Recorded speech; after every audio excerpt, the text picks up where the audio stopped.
Hello दोस्तों, beginners point में आपका स्वागत है। और अभी हम कर रहे हैं इकोनॉमी और chapter six.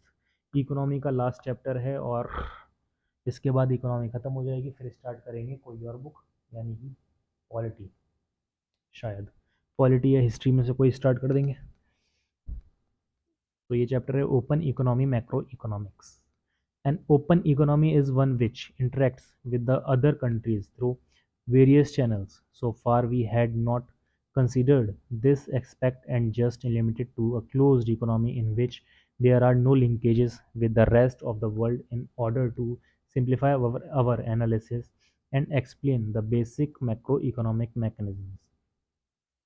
In reality, most modern economies are open. There are three ways in which these linkages are established. First is output market, second is financial market, third is labor market. An economy can trade in goods and services with other countries. Output market क्या होता है? Economy जो होती है other countries के साथ trade करती है, व्यापार करती है.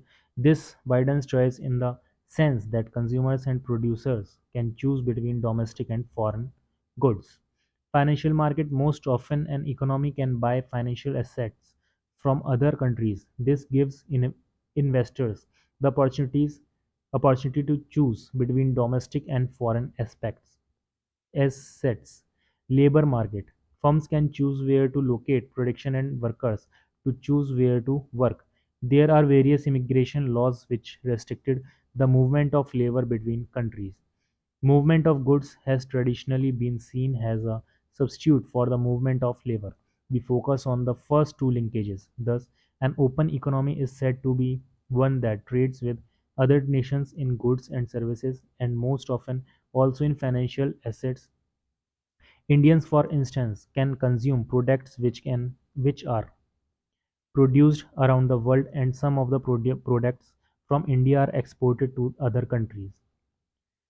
Foreign trade, therefore, influences Indian aggregate demand in two ways. First, when Indians buy foreign goods, this spending escapes has a link has a leakage from the circular flow of income, decreasing aggregate demand. Second, our exports to foreigners enter and has an injection into the circular flow, increasing aggregate demand for goods produced within the domestic economy. When goods move across national borders, money must be used for the transactions. At the international level, there is no single currency that is issued by a single bank. Foreign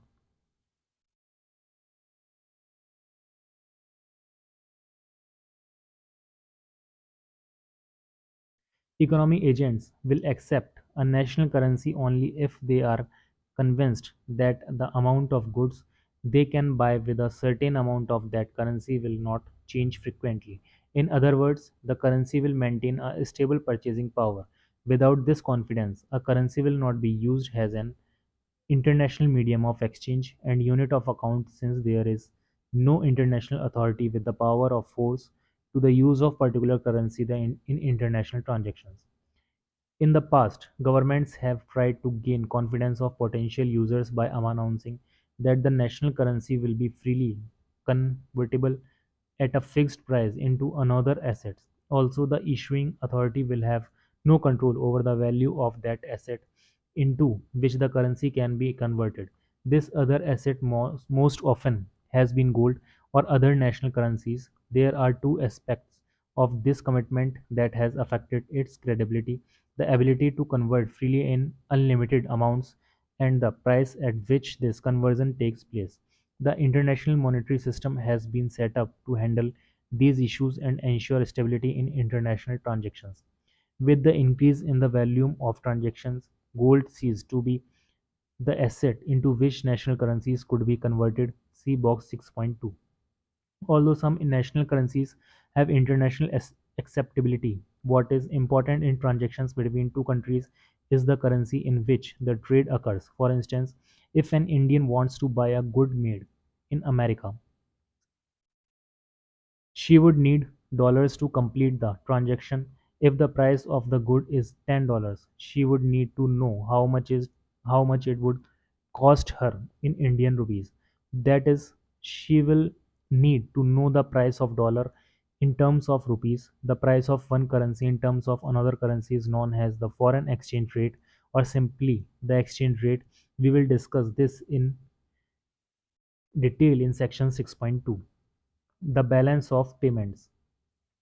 The balance of payments BOP record the transactions in goods, services and assets between a residents of a country with the rest of the world for a specified time period, typically a year. There are two main accounts in BOP, the current account and the capital account. Current account is the record of trade in goods and services and transfer payments. Figure 6.1 illustrates the components of current account. Trade in goods includes exports and imports of goods. Trade in services includes factor income and non-factor income transactions. Transfer payments are the receipts which the residents of a country get for free without having to provide any goods or services in return. They consist of good gifts, remittance, and grants. They could be given by the government or by private citizens living abroad.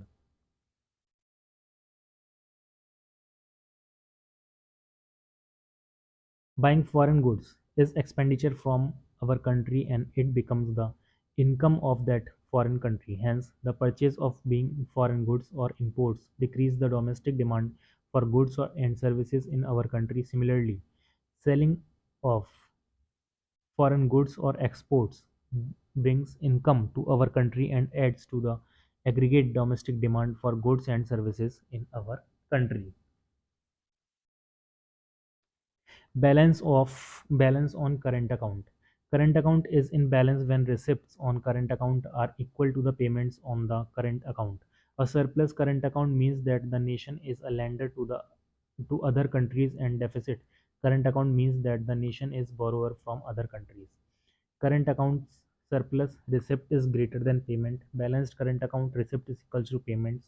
Current account deficit receipts is smaller than payments. Balance on current account has two components: balance of trade or trade balance, balance or on invisible.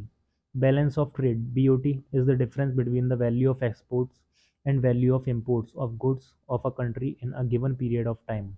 Export of goods is entered as a credit item on in BOT, whereas import of goods is entered as a item in BOT.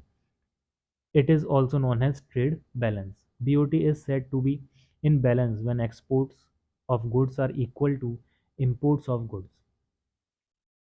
जो export हो रहा है और import हो रहा है वो क्या है, इक्वल है. Surplus BOT or trade surplus will arise if country exports more goods than what it imports, whereas deficit BOT or trade deficit will arise if a country imports more goods than what it exports. Net invisibles is difference between the value of exports and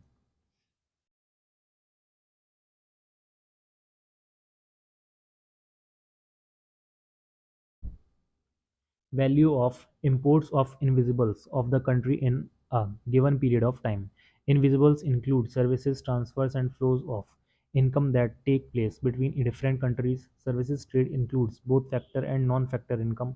Factor income includes net international earnings on factors of production like labor, land, and capital. Non-factor income is net sale of service products like shipping, banking, tourism, software services, etc. Capital account records all international transactions of assets. An asset is any one of the forms in which wealth can be held. For example, money, stocks, bonds, governments, debt, etc. Purchase of assets is a debit item on the capital account. If an Indian buy a UK car company, it enters capital account transactions as a debit item, as foreign exchange is flowing out of India. On the other hand, sale of assets like sale of share of an Indian company to a Chinese customer is a credit item on the capital account. Figure 6.2 classifies the items which are a part of capital account transactions. These items are foreign direct investments (FDIs), foreign institutional institutional investments (FII), external borrowings and assistance. Balance on capital account. Capital account is in balance when capital inflows like receipt of loans from abroad, sale of assets, or share in foreign companies are equal to capital outflows like repayment of loans, purchase of assets, or share in foreign countries. Surplus in capital account arises when capital inflows are greater than capital outflows, whereas deficit in capital account arises when capital inflows are lesser than capital outflows. Balance of payments, surplus, and deficit. The essence of international payments is that just like an individual who spends more than her income must finance the difference by selling assets or by borrowing, a country that has a deficit in its current account is spending more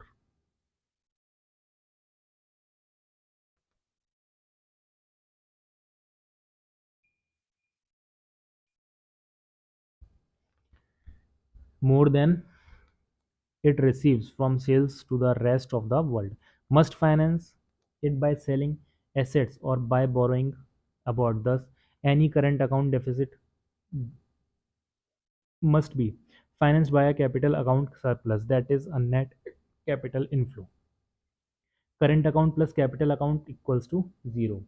In this case, in which a country is said to be in balance of payments equilibrium, the current account deficit is financed entirely by international lending without any reserve movements.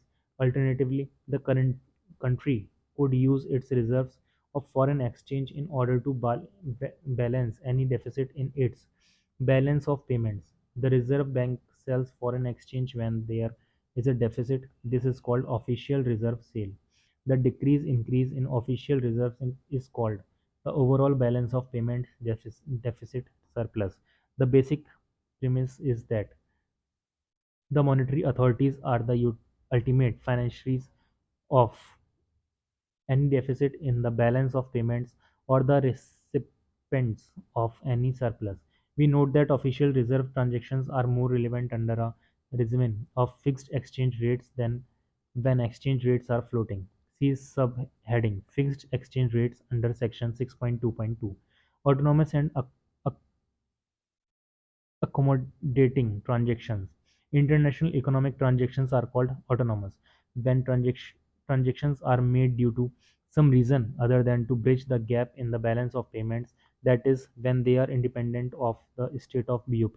One reason could be to earn profit. These items are called above the line items in the BOP. The balance of payments is said to be in surplus deficit.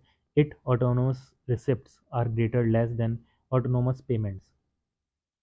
Accommodating transactions from below-the-line items, on the other hand, are determined by the gap in the balance of payments, that is, whether there is a deficit or surplus in the balance of payments. In other words, they are determined by the net consequences of the autonomous transactions. Since the official reserve transactions are made to bridge the gap in BOP, they are seen as the accommodating item in the BOP, all other being autonomous. Errors and omissions. It is difficult to record all international transactions accurately. Thus, we have a third element of BOP apart from the current and capital accounts called errors and omissions, which reflects this. Table 6.1 provides a sample of balance of payments for India. Note in this type table, there is a trade deficit and current account deficit, but a capital account surplus. As a result, BOP is in balance. BOP deficit, balanced BOP, or BOP surplus. Overall balance is smaller than zero. Reserve change greater than zero. Balanced BOP overall balance equals to zero. Reserve change equals to zero. BOP surplus overall balance greater than zero. Reverse change is smaller than zero. Box 6.1 ये वाला अभी देखेंगे. The balance of payments accounts presented above divide the transactions into two accounts, current account and capital account.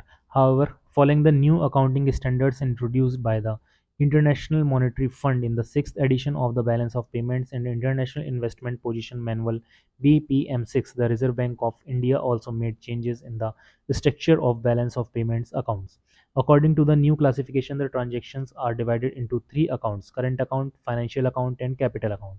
The most important change is that almost all the transactions arising on account of the trade in financial assets such as bonds and equity shares are now placed in the financial accounts. However, RBI continues to publish the balance of payments accounts as per the old system also. Therefore, the details of the new system are not being given here.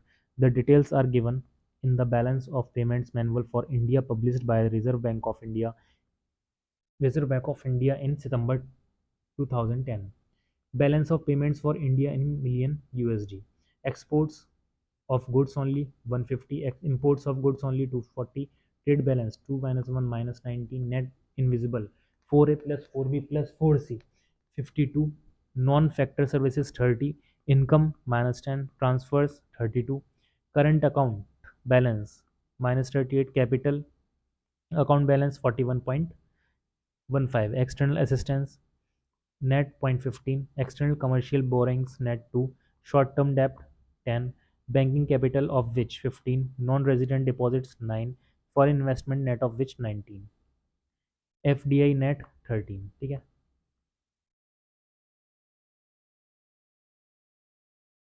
Portfolio 6, other follows net minus 5, errors and omissions 3.15, overall balance 0, reserves changes 0. The foreign exchange market. So far, we have considered the accounting of international transactions on the whole.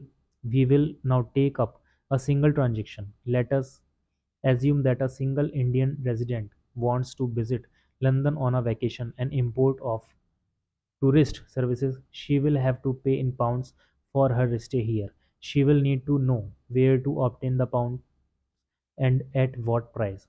As mentioned at the beginning of this chapter, this price is known as the exchange rate. The market in which national currencies are traded for one another is known as the foreign exchange market.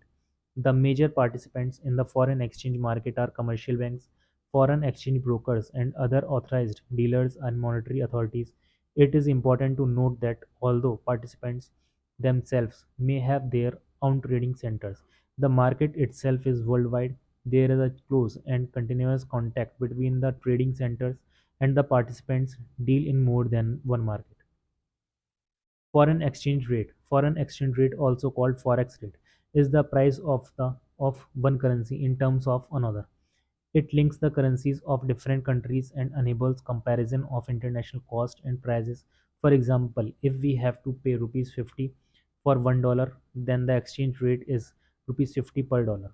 To make it simple, let us consider that India and USA are the only countries in the world, and so there is only one exchange rate that needs to be determined. Demand for foreign exchange. People demand foreign exchange because they want to purchase goods and services from other countries, they want to send gifts abroad, and they want to purchase financial assets of a certain country. A rise in price of foreign exchange will increase the cost in terms of rupees of purchasing a foreign good. This reduces demand for imports, and hence demand for foreign exchange also decreases, other things remaining constant. Supply of foreign exchange. Foreign currency flows into the home country due to the following reasons: exports by a country lead to the purchase of its domestic goods and services by the foreigners. Foreigners send gifts or make transfers, and the assets of a home country are bought by the foreigners. A rise in price of foreign exchange will reduce the foreigner's cost in terms of USD while purchasing products from India, other things remaining constant. This increases India's exports and hence supply for foreign exchange